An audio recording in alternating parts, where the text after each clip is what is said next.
जनाब शिव कुमार बिलगिरामी साहब की है। मैं गुजारिश कर रहा हूँ तशरीफ लाएं, उसके बाद मुशायरे का आगाज होगा। तालियों के दरमियान इस्तकबाल कीजिए। सभी हाजरीन को मेरा आदाब, नमस्कार। आज का ये दिन बहुत ख़ास इसलिए है कि जो एहसास पहली बार फादर बनने का होता है, वही एहसास वास्तव में जब हमारी कोई किताब छपती है और उसका बुक रिलीज फंक्शन होता है, तो वही एहसास हमें होता है। आज असगर बिलगिरामी साहब को मुबारकबाद देने का दिन है कि उनकी पहली किताब पब्लिश हुई है और आज उसका इजरा है। वास्तव में शायर का काम आजकल हम बहुत आसानी से लिख पढ़ रहे हैं और चीज़ों को लिखने लग गए हैं, लेकिन मेरी अपनी समझ ये है कि जिसने इस माइक को ईजाद किया, उसने माइक को इसलिए ईजाद किया कि उसकी बात को लोग दूर तक, ये माइक दूर तक पहुंचाए। अगर ये माइक अपनी आवाज़ निकालने लग जाता है तो तुरंत उसकी आवाज़ को दबा दिया जाता है। शायर का काम यह है कि वो अल्लाह की आवाज़ को, वो खुदा की आवाज़ को, वो ईश्वर की आवाज़ को लोगों तक पहुंचाए।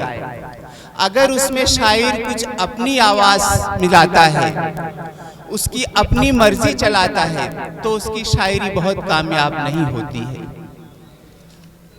हमें खुशी है कि असगर बिलगिरामी साहब बहुत अच्छा लिख रहे हैं। आज के दौर के जितने शायर हैं, पहले एक शायरी का था दौर की लोग गमे जाना पे लिखते थे, आज एक दौर है कि गमे दौरा पे लिखा जाता है।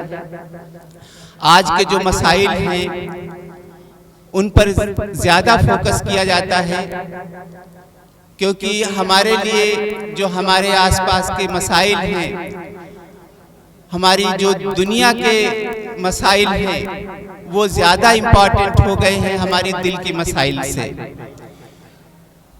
हम एक बार फिर बहुत ज़्यादा न बोल करके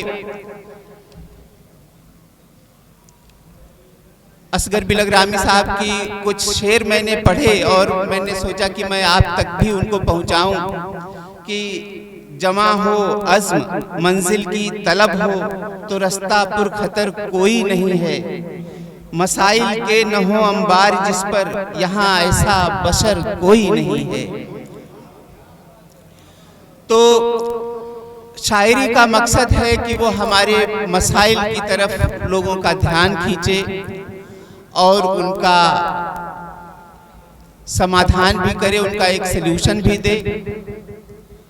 बहुत सारे लोग इंतज़ार कर रहे हैं मुशायरे के शुरू होने का, और अभी हमारे अवस्थी जी हैं, इनको कहीं जाना भी है।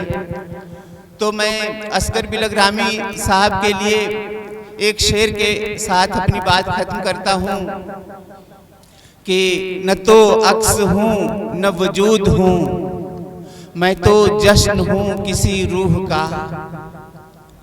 न तो अक्स हूँ न वजूद हूँ, मैं तो जश्न हूँ किसी रूह का। मुझे आईनों में न देख तू, मुझे खुशबुओं में तलाश कर। मुझे आईनों में न देख तू, मुझे खुशबुओं में तलाश कर। वाकई में मैं असगर बिलगिरामी साहब आज के बाद में, ये किताब छपने के बाद एक नोटिफाइड शायर हो गए हैं और उनकी शायरी दुनिया में अपने रंग बिखेरती रही। इसी दुआ के साथ आप सबसे इजाज़त लेता हूँ। शुक्रिया।